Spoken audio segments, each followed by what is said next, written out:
So hi, my name is Stefan. This is my studio.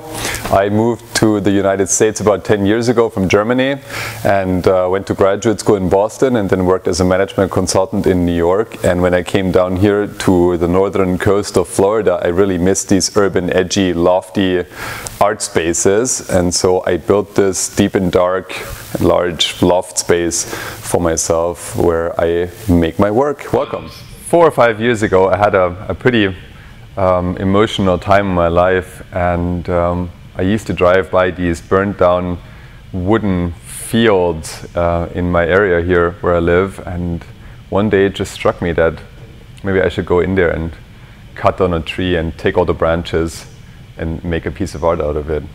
And there was it was a sphere I made out of burnt wood, kind of reassembling my life.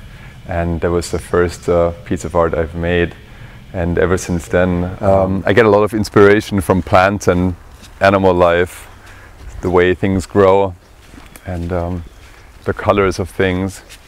I use a lot of wood from these forests in my artwork, gnarly oak tree pieces and burnt sticks and leaves and seeds. And one source of my inspiration is just to be out in nature, walking, running, paddling, riding my motorcycle.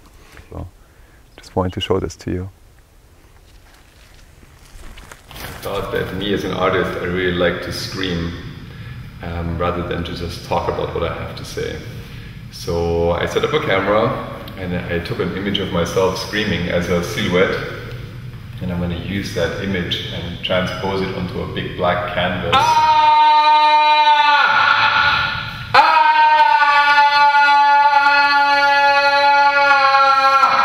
And it is a full-size black and white printout. And I put it down on my black canvas. I will fill with aluminum leaf. I also like the act of metal leafing a lot because it's a very physical type of creation and something that's been done for hundreds, maybe even thousands of years back in old churches and other ancient places. So I just like that technique. Last night I decided that I'm going to cut this speech bubble shape that I made out of a sheet of stainless steel. I really like the physical interaction with my pieces, where through physical manipulation, like with my hands, or don't try this at home, things change, and you can see the result of that.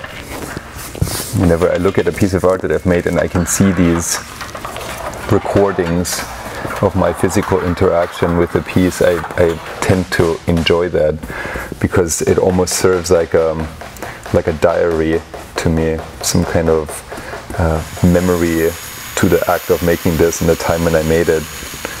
So it's really important for me to leave these pieces of evidence of the time when a piece was made. I'll remember, like, oh yeah, you know, that day when I made that piece and that brush stroke or that kind of activity led to some kind of a trace on the piece. And I like to do aggressive, loud things. I thought maybe I should use my metal hand stamp. So for me, in my work, it's really important to keep that element of spontaneous impulse in the work, because I sometimes tend to kind of overthink things and plan them too much, and lately I've really enjoyed just kind of going for it and whoa, like that. I hang out at the hardware store a lot more than at the art supply store. Fluorescent orange. Real orange?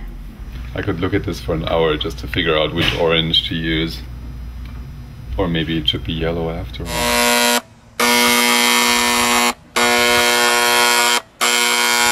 So here it is, ta-ta, the final piece, life-size self-portrait of me screaming an orange speech bubble. The materials I used were aluminum leaf, sheet metal, a bunch of paint, screws, some skeletons that I found, and that's about it. Took 10 hours to make. Hope you like it.